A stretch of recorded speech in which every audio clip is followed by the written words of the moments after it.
G'day YouTube, welcome to Drop Bear Moto. So we made it. If you caught part one of this series, we were riding our Harley Davidson Road Glide CVO STs up from Florida, about 1,300 miles. We normally ride Indian Challengers on the touring sort of trips and keep those for day trips, but had to bring them home. So we did a full sort of review and a bit of a comparison with our Indian Challengers. This part of the video, this second, actually it'll be the third, because there's a little interlude where we hit Route 66 for a bit yesterday. So third video in this series. We're here, we're in Wisconsin. We're only here for 3 or 4 days, and then we do head up to Elkhart Lake, Road America, watch the King of the Baggers racing up there. So that'll be the last video in this series. But while we're here at the museum. We're going to check out the museum. We've got a tour of the Powertrain Factory booked. We are going to come back here for bike night. We're going to check out other things around Wisconsin. So stay tuned on this one. It should be fun. We're just going to get out and about in town on our Harleys in Harleytown. We've brought them home. We're probably going to eat some cheese curds, have some burn ends, maybe a Miller or two. Let's see. Come check it out.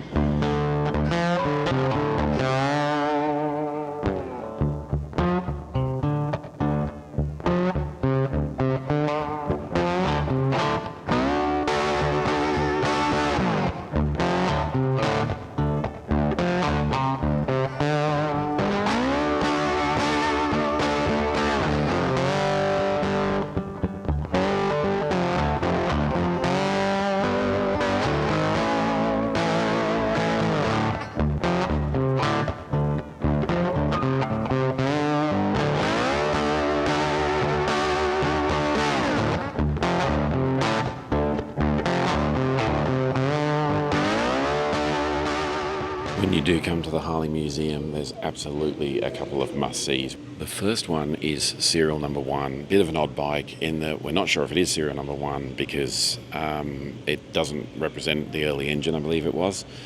I should go read this stuff. But it did have 1 stamped on the frame, so it's believed to be serial number 1 and has a special place just on the right inside the door. You can see behind me here too the white light up strip around it. That's the size of the original shed, which we'll check out afterwards. There's a replica of that outside as well, so check out serial number 1 when you come in the door. For sure, there's the engine wall.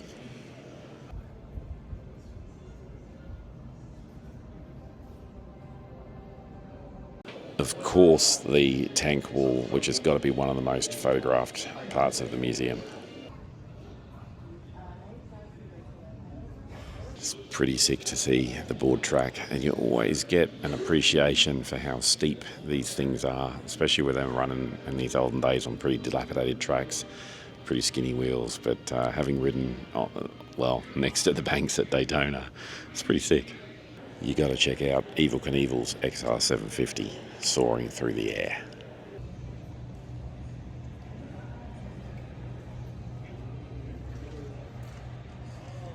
Elvis's Sportster.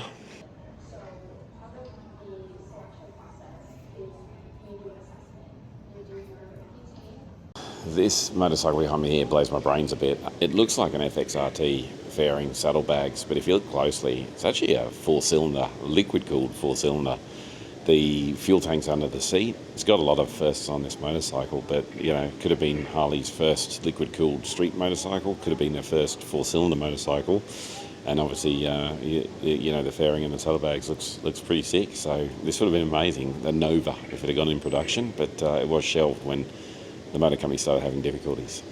And finally, when you finish the tour of the museum, you've got to get to the motor bar and restaurant where they claim the food is fire, and it actually is. The barbecue here is really good. I recommend the beef brisket, but get in here and fill your belly before you get back on the bike and head out.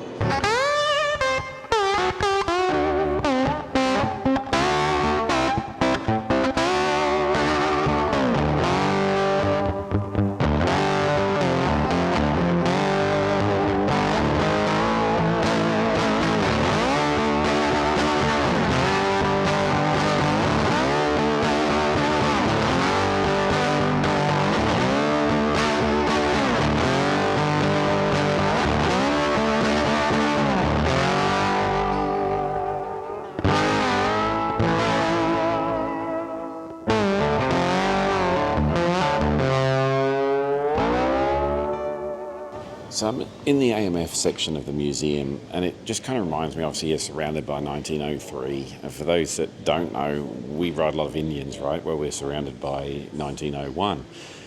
And I don't normally pass comments on the whole 1901, 1903, well, Harley went to AMF, so it wasn't consistent. Here's what I will say, though, is obviously Harley was a continuing operating entity through 1903 onwards. You feel that when you come here. I've seen a lot of videos of people that have gone to the factory, toured the factory, and it's like my dad worked here, my mum worked here, family members, my grandfather worked here. There's a rich lineage and there's a soul to Harley that has run all the way through the company. And a lot of people are critical of what they're doing right now. They're critical of the modern bikes are too expensive, the CEO's not a rider. Everyone's always fucking critical. Everyone's got an opinion. But here's what matters to me. These two companies have a rich history in the motorcycle industry. These two companies have a rich history in US motorcycle culture. You can't deny that from either of them. I will say that Harley, though, it has a soul that's run all the way through. That's why they have this museum. That's why they have the archives, all the history. It never went away. It never moved. Even though the ownership might have changed a little bit there. It's a public company now with a CEO. It's kind of held together, and a lot of the employees and a lot of the soul stays together. I think Indian's done a great job of harking back to the history, leveraging it, using it in what they do. And I think they're both building fantastic motorcycles, as you see from our channel and the reviews we do. And that's what it's all about to me, is you've got to find something you enjoy, something you like, something you connect to. Whether that's Harley, whether it's Indian, whether it's Triumph, whether it's BMW, whether it's Honda, it doesn't fucking matter. As long as you're enjoying it, as long as you get out and ride, and as long as you feel connected to what you're doing and the people around you, that's what this life's all about. I do genuinely hope, though, that both of these motorcycle companies continue on. I just think the competition's fantastic for us right now, the consumers, as these two brands continue to push each other forward, along with everyone else in the industry. It just means we get a better product. So let's hope we both have success moving forward.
Thought we'd whip over to the main Harley dealer in Milwaukee, which is House of Harley Davidson. So it looks like a pretty cool shop. I'll go inside and check it out. You got to go get a chip. Maybe we'll check in for the rider challenge and update our miles and do the check-in. So you never know, maybe buy some clothes.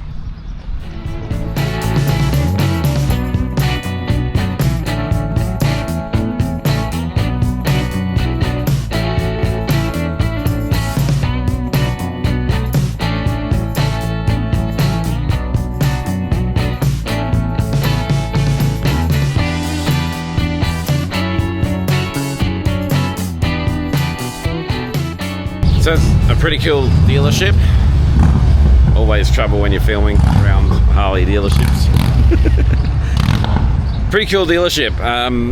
We've actually met the owner, bumped into him as he was coming out, and he said that this dealership had been here since '72. I can't remember when he said that he bought it, but he said it had flown by, which I can imagine it has. They got live bands here Saturday, do a bunch of stuff. So, they're great people inside, really friendly. If you're watching our other video about the issues I was having with the error codes, I even went up to the counter, sort of asked them about some of them, so they spent a little bit of time with me on that, which was good.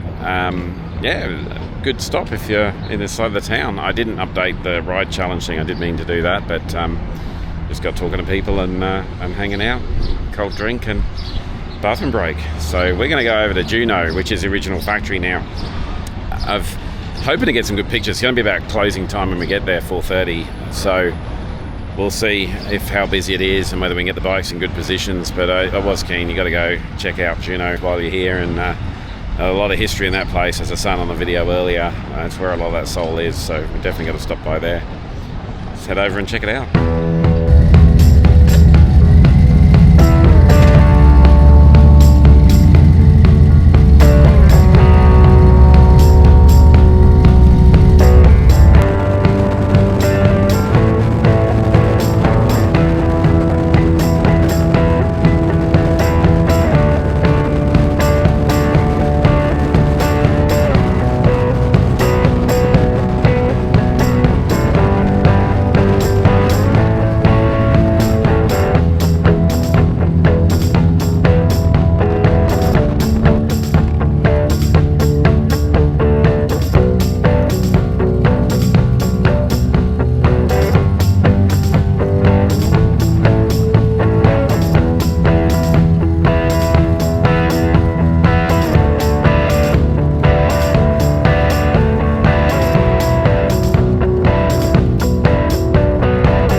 Absolutely crapped my pants there because I'm about to ride in to Juneau and the road, I don't know if you can see it behind me, has gone. It's all blocked off and I'm like, no, don't tell me, we can't get down there.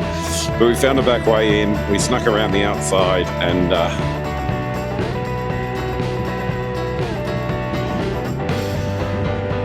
we'll get some pictures.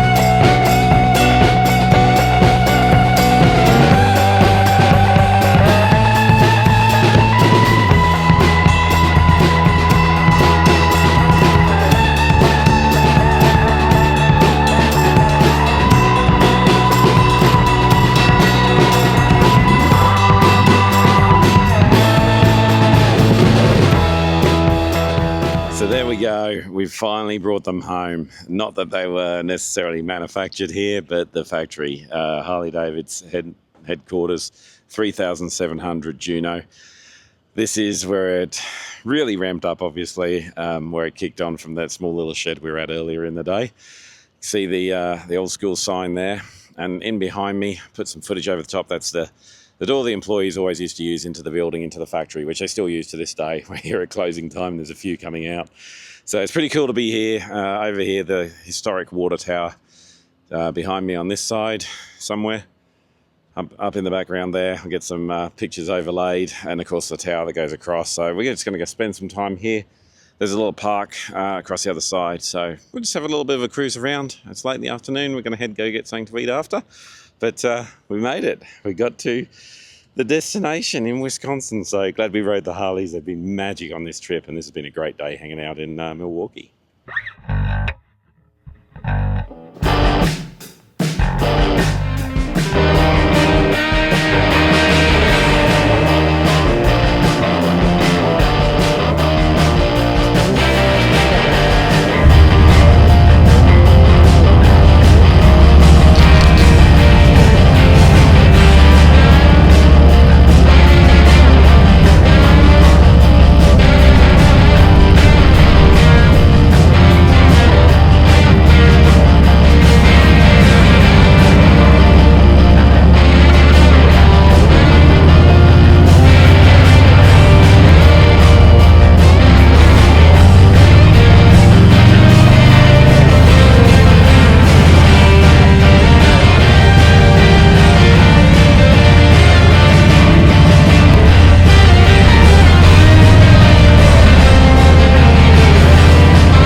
We pulled into Metro Milwaukee Indian because we always like to stop in the Indian dealers and see what's doing. These guys are going to host a Roam to the Races actually from here up to Road America on Saturday, which would be pretty cool. It'll be very cool. We're going to have the CEO, Mike Kennedy, here with a lot of his execs and a lot of Indian employees, about 70 of them. Wow, that's pretty cool. So this, unfortunately, will go live after that's all happened. But check these guys out for next year if you're in the area. It'd be great to be part of something like that. They got a speed shop. I've been having this problem with my twitchy front end and chatted to a few of the guys here who are extremely knowledgeable. They accommodated me straight away. They jumped straight on it, saw me immediately. Great bunch of people.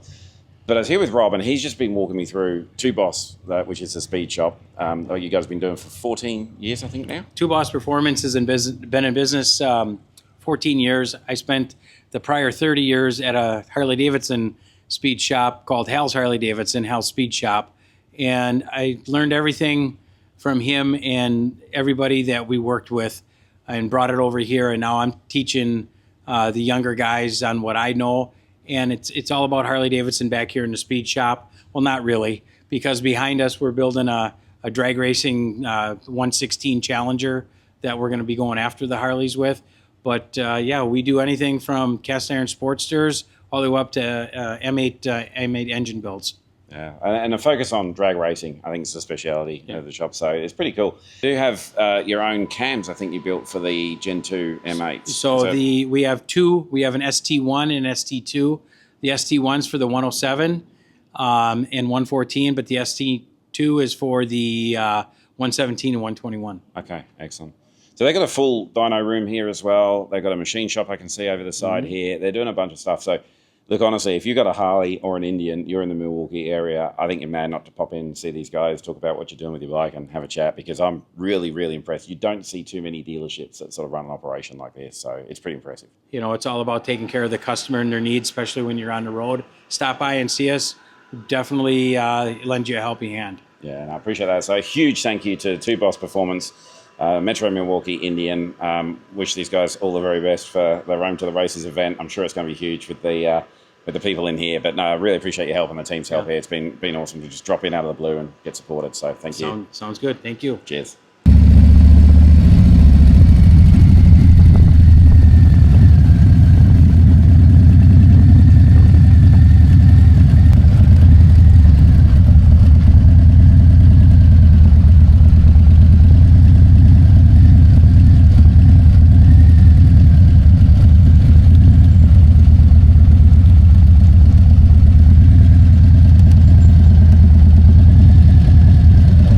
Last official day today in Milwaukee. We're going to head to the power plant operations. I'm going to balls this up well and truly, but I think it's like Menominee Falls or something like that.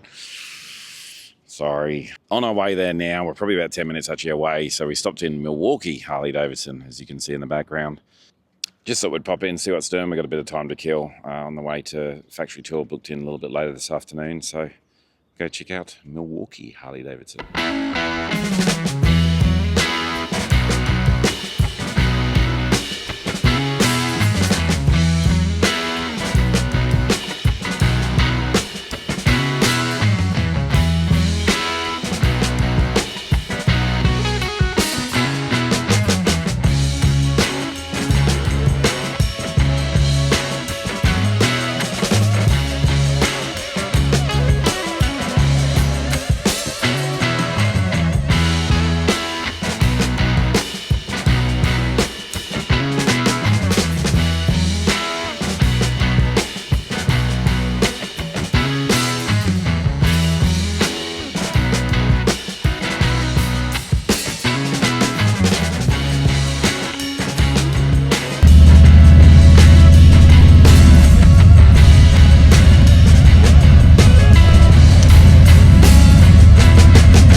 Just like that, we're at the Harley Davidson Powertrain Factory, ready for our tour. So I'm going to head on in and go see how our motors were made. Of course, like most factories, no cameras were actually allowed on the factory floor, which is a big shame because this was well worth a visit. You originally go in, you sit in this kind of classroom that we can see here, and it gave us a safety prep, a little bit of history of the motor company. And then we hit the floor and really had a good thorough tour. A couple of things really stood out to me. We saw a 131 crate motor come down the line, and it comes down the same line as a 117 that's going to go into a road glide or into a Softail custom. QR codes all over the devices are there to identify which parts are needed to go with which powertrains. So everything is just coming down the line all at once. Another thing that blew me away and makes me feel a lot better as an owner is that the actually limitation on producing motors is actually the quality control and the checks that goes into place. It's very manual versus a lot of the assembly is actually done on the line. An interesting fact to us in particular was that this was an ex-Briggs & Stratton factory that was purchased to be able to take on the operations by Harley Davidson and move powertrain operations to this site from the old Capitol Drive, I think it was, site.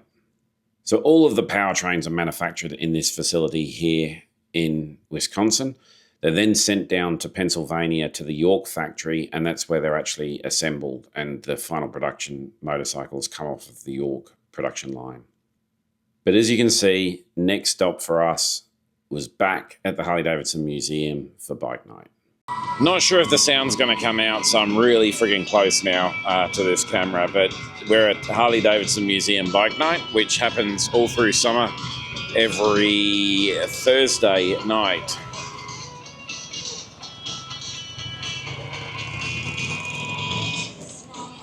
So we've rolled in, going to get a bite to eat, going to have a refreshing ale and check out what's doing on bike night. Pretty rare that we're ever going to get to a bike night here, so good occasion. It's a bit chilly, but it's the sun has been stunning today. We've been riding around and the weather's just been perfect, so we've enjoyed it. But yeah, we'll try and get a little bit of footage walking around bike night and see what that's all about. We've got a live band coming on a bit later, so let's see. Cheers.